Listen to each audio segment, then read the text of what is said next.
Shalom, selamat pagi saudara-saudara yang dikasihi Tuhan. Bagaimana kabar? Luar biasa bukan?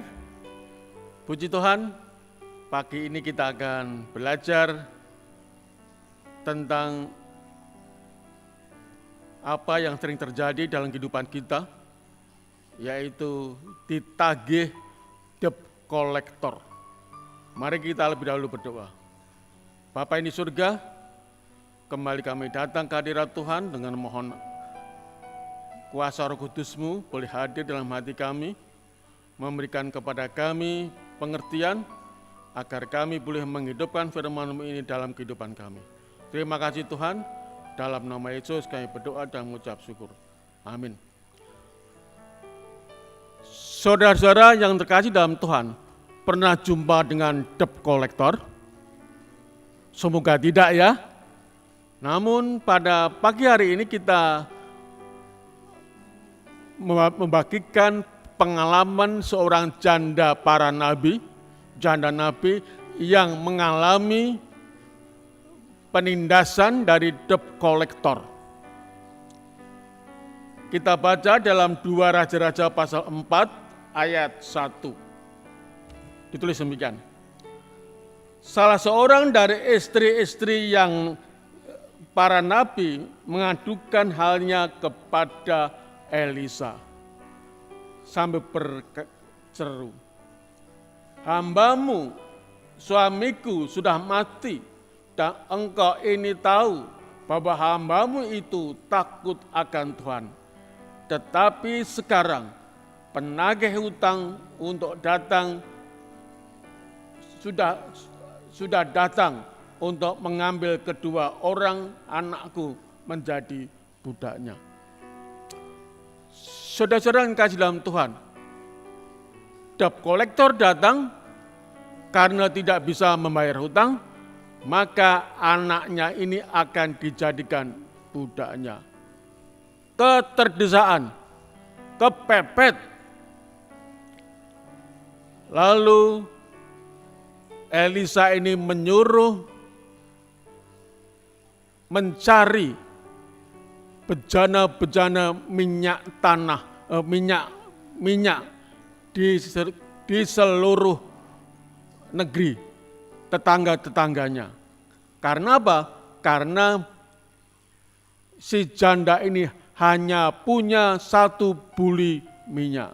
Kumpulkan dan kemudian tuangkan buli-buli minyak ini ke bejana-bejana yang kamu pinjam di tetangga-tetanggamu. Benar, diisi, seterusnya buli-buli minyak ini tidak pernah habis-habisnya. Dan ketika bejana yang terakhir diisi, barulah buli-buli ini habis. Dan Elisa menyuruh agar menjual minyak ini untuk membayar hutang dan juga untuk menyambung hidup. Saudara-saudara yang terkasih dalam Tuhan, kita melihat bahwa janda ini mengalami keterdesaan oleh karena debt collector yang akan berusaha mengambil anaknya untuk dijadikan budak. Sering kita mengalami keterdesaan juga dalam kehidupan kita. Namun Tuhan di dalam kuat kuasanya, Tuhan ikut bekerja di dalam keterdesaan tersebut.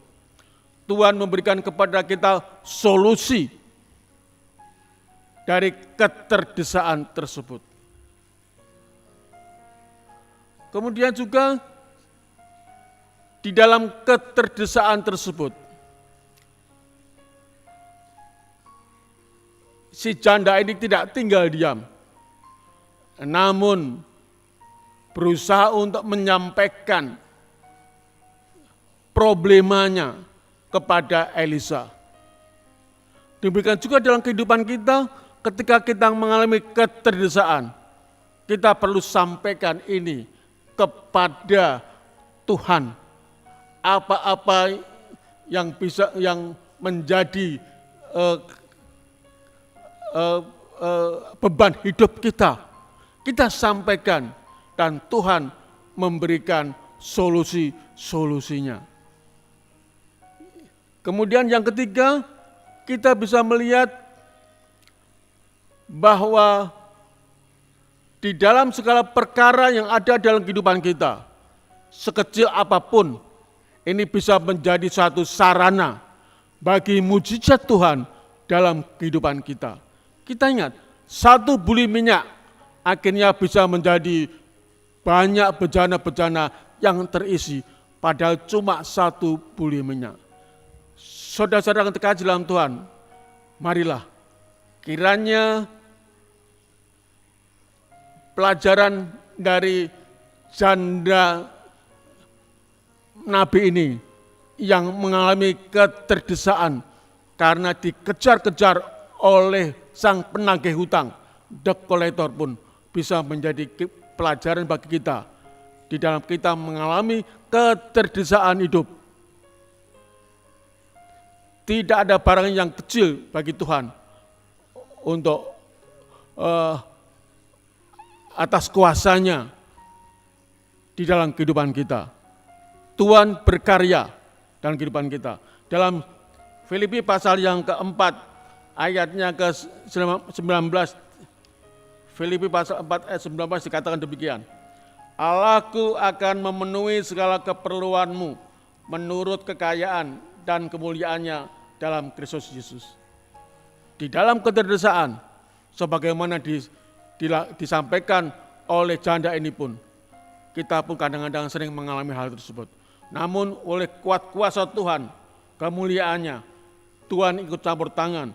Tuhan akan memenuhi, memberikan solusi kepada kita atas keterdesaan kita. Selamat pagi, Tuhan memberkati. Amin.